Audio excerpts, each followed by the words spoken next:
نحمده ونصلي على رسوله الكريم أما بعد فأعوذ بالله من الشيطان الرجيم بسم الله الرحمن الرحيم وإلى عاد أخاهم هودا قال يا قوم اعبدوا الله ما لكم من إله غيره أفلا تتقون قال الملأ الذين كفروا من قومه إنا لنراك في سفاهة وإنا لنظنك من الكاذبين قال يا قوم ليس بي سفاهة ولكني رسول من رب العالمين أبلغكم رسالات ربي وأنا لكم ناصح أمين أفعجبتم من جاءكم ذكر من ربكم على رجل منكم لينذركم واذكروا إذ جعلكم خلفاء من بعد قوم نوح وزادكم في الخلق بسطة فاذكروا آلاء الله لعلكم تفلحون قالوا أجئتنا لنعبد الله وحده ونذر ما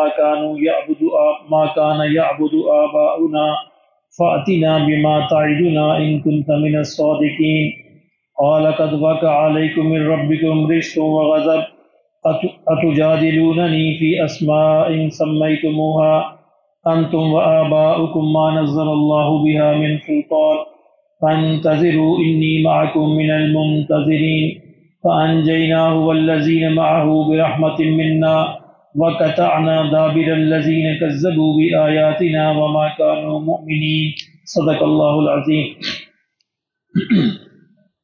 پچھلی دفعہ ہم نے دیکھا کہ اللہ رب العزت تاریخ سے کچھ مثالیں بیان فرما کر قریش کو سمجھانے کی کوشش کر رہے ہیں، جب قریش اس کے باوجود اب ڈھیٹ بنے ہوئے ہیں، بات سمجھ نہیں آ رہی ان کو یا سمجھ آ گئی ہے، ڈھیٹ بن کر نہیں مانتے، لیکن اللہ رب العزت کی شفقت اور محبت اور رحمت کا تقاضا ہے کہ اللہ بار بار جو ہے مختلف اسالیب سے اور مختلف طریقوں سے بات کو بیان کرتے ہیں کہ شاید انسان جہنم سے بچ جائے۔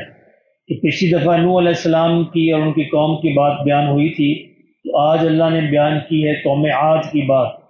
قوم عاد بھی ایک عرب کی بہت پرانی قوم ہے، یہ حضرت عیسیٰ علیہ السلام سے کم و بیش 2000 برس پہلے ان کا زمانہ ہے، اور یہ اپنی خلقت کے اعتبار سے، جسامت کے اعتبار سے، قوت اور طاقت کے اعتبار سے بڑی زبردست قوم تھی۔ اللہ نے یہاں بھی اس کا بیان فرمایا کہ اللہ نے ہی یہ طاقت ان کو عطا فرمائی تھی، لیکن پھر جس طرح یہ تباہ و برباد ہوئے، جس طرح اللہ نے ان کی جڑ کاٹ دی، پھر دوبارہ ان میں سے اس قوم کا نام و نشان نہیں ملا۔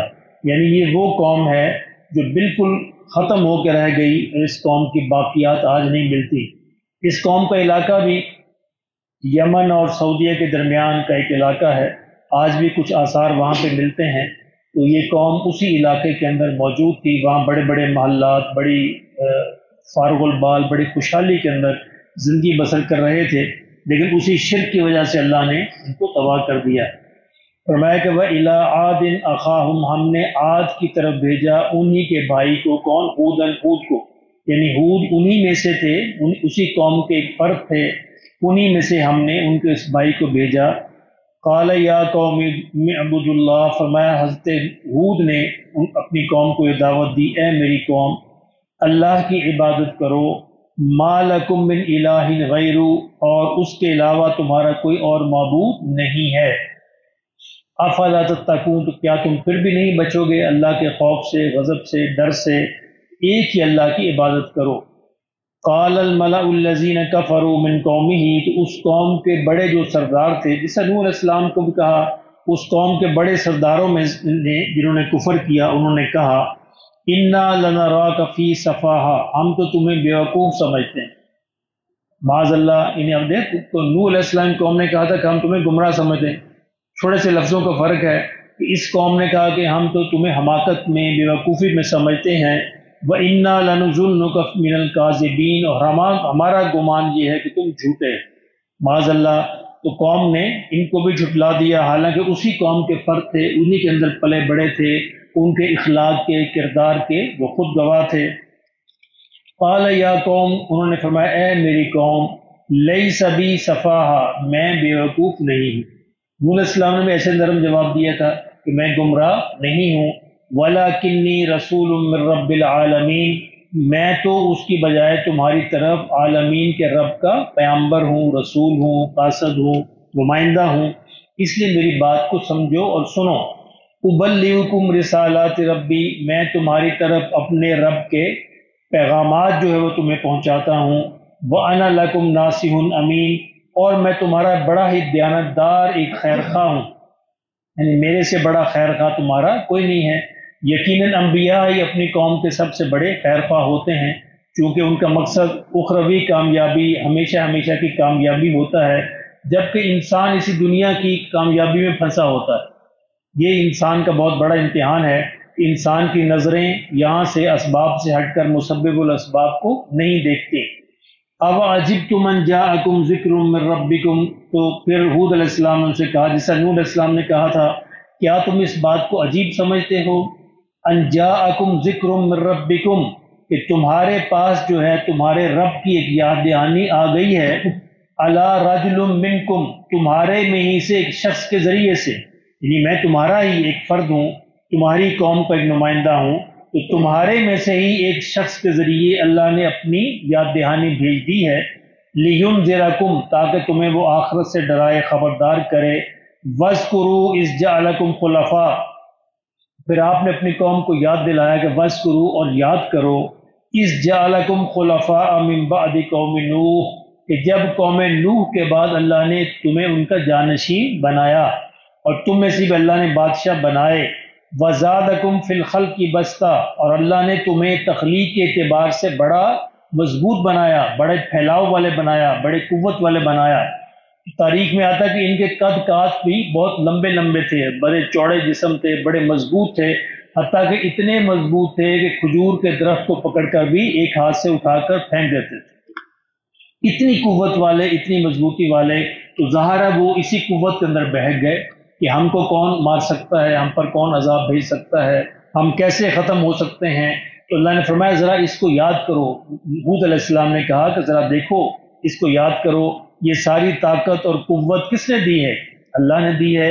نوح علیہ السلام کے بعد تمہیں زمین کا وارث بنایا اور تمہیں قوت دی، طاقت دی اور تمہیں بادشاہ بنایا، یہ کس نے بنایا؟ اللہ نے بنایا۔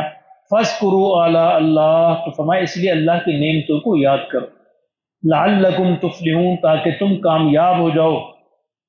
قالوا اجئتنا لنعبد اللہ وحدہ، تو کہنے لگے اجئتنا، کیا تو آیا ہے ہمارے پاس، لنعبد اللہ وحدہ، کہ ہم ایک اللہ کی عبادت کریں۔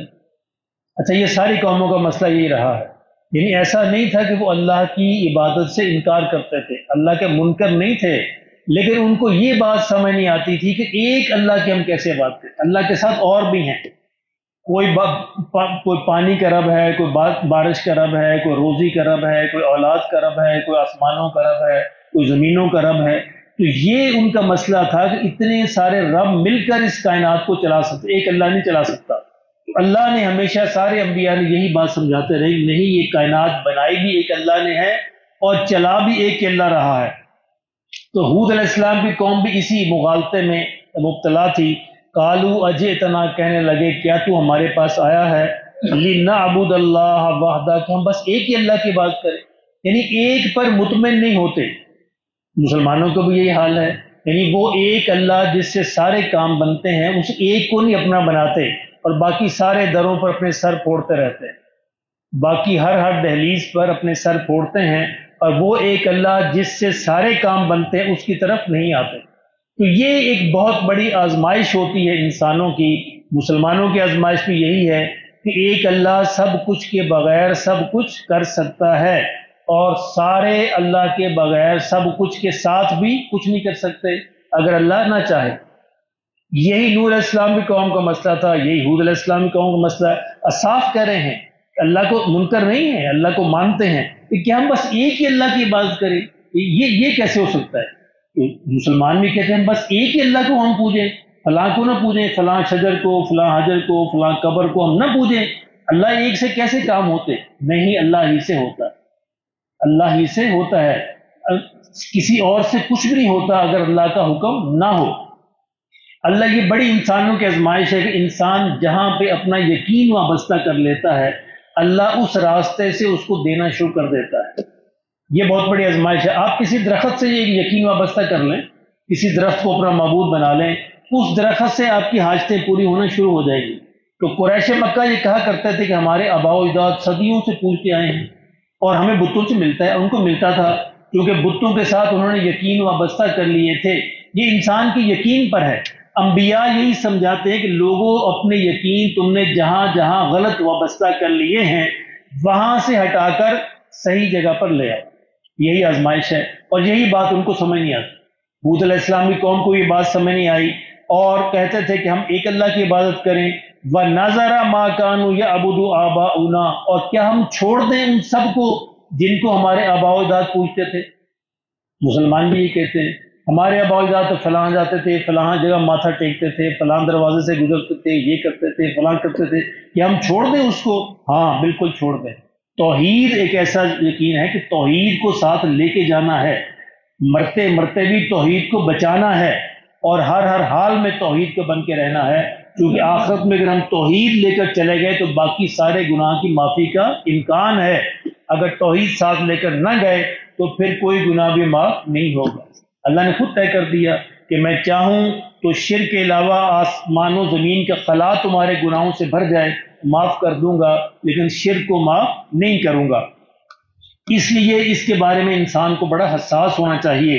تو کہنے لگے کہ کیا ہم چھوڑ دیں اپنے آباء و اجداد کے ان سارے عقیدوں کو، ان سارے بتوں کو؟ فَأْتِنَا بِمَا تَعِدُنَا إِن كُنتَ مِنَ الصَّادِقِينَ، کہا کہ بس تم جس کی دھمکی دیتے رہتے ہو نا، لے آؤ اس عذاب کو اگر تم سچے ہو۔ اب یہ قوم کی بدبختی ہوتی ہے، آخرت میں قوم خود اپنے عذاب کو بلا لیتی ہے۔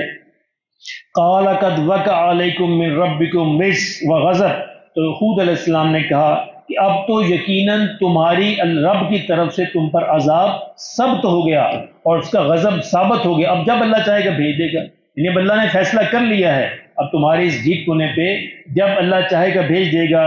اتجادلوننی فی اسماء سمیتموها، فرمایا کیا تم مجھ سے جھگڑتے ہو ان ناموں پر جو تم نے خود رکھ لیے ہیں؟ انتم و آباؤکم، یہ تم نے رکھے ہیں، تمہارے آباء و اجداد نے رکھے ہیں۔ ان کے بت بھی وہی تھے جو قوم نوح کے بت تھے، بدھ ہے، سوا ہے، یغوث ہے، یعوق ہے، نصر ہے۔ یہ قرآن نے بیان کیا سورہ نوح میں کہ بتوں کے نام رکھے ہوئے تھے، یہ بھی انہی بتوں کو پوچھتے آ رہے تھے۔ حود علیہ السلام نے کہا کہ یہ نام تم نے رکھے ہیں، تم نے رکھے ہیں، تمہارے آباء و اجداد رکھے ہیں۔ ما نزل اللہ بہا من سلطان، اللہ نے کوئی دلیل نازل نہیں کی، اللہ نے نہیں کہا کہ یہ میرے شریک ہیں، یہ نام رکھو، ان کو پوجو۔ فانتظروا، فرمایا حود علیہ السلام نے اب تم منتظر رہو۔ انی معکم من المنتظرین، میں بھی اب تمہارے ساتھ ہی منتظر ہوں اللہ کے اس عذاب کا جس کا اللہ نے وعدہ کیا ہے۔ اس قوم پر ہوا کا عذاب آیا، اس قوم پر ہوا کا عذاب آیا، اور خود سورہ حاقہ میں اللہ نے فرمایا الحاقۃ ما الحاقہ وما ادراک ما الحاقہ کذبت ثمود وعاد بالقاریہ فاما ثمود فاہلکوا بالطاغیہ واما عاد فاہلکوا بریح صرصر عاتیہ۔ تو فرمایا جہاں تک عاد کا تعلق ہے ان پر ایک وہ عذاب سے نازل ہوئے جو مسلسل اوپر چلتی رہی، ثمانیت ایام حسوما، وَأَمَّا عَادٌ فَأُهْلِكُوا بِرِيحٍ صَرْصَرٍ عَاتِيَةٍ سَخَّرَهَا عَلَيْهِمْ 7 لَيَالٍ و8 أَيَّامٍ، 7 راتیں اور 8 دن، 7 راتیں 8 دن اوپر یہ ہوا چلتی رہی، اور فرمایا ہم نے ان کو اس طرح کر دیا جس طرح کھجور کے کٹے ہوئے تنے ہوتے ہیں، اس طرح وہ میدانوں میں پڑے تھے۔ یعنی اب اندازہ فرمایا کہ 1 گھنٹہ ہوا ہم برداشت نہیں کر سکتے۔ اب یہ چلا نا چند دن پہلے جو بارش اور ہوا کا طوفان آیا ہے، 1 گھنٹہ بھی کائنات کو تباہ کرنے کے لیے کافی ہوتا ہے۔ اللہ نے تو 7 راتیں 8 دن ان پر یہ ہوا مسلسل چلائے، ایک فرد بھی نہیں بچا سوائے حود علیہ السلام اور ان کے جو ماننے والے تھے۔ اچھا اللہ کی شان دیکھیے، حود علیہ السلام کہیں کسی غار میں پناہ لینے نہیں گئے، وہ اپنے گھر کے اندر رہے اور اپنے پیروکاروں کو وہاں بلا لیا، جیسا نوح علیہ السلام نے اپنی کشتی میں بلا لیا تھا کہ تم ادھر آ جاؤ، انہوں نے اپنے ماننے والوں کو اپنے گھر میں بلا لیا، تو اسی بستی کے اندر اللہ نے اس گھر کو محفوظ رکھا۔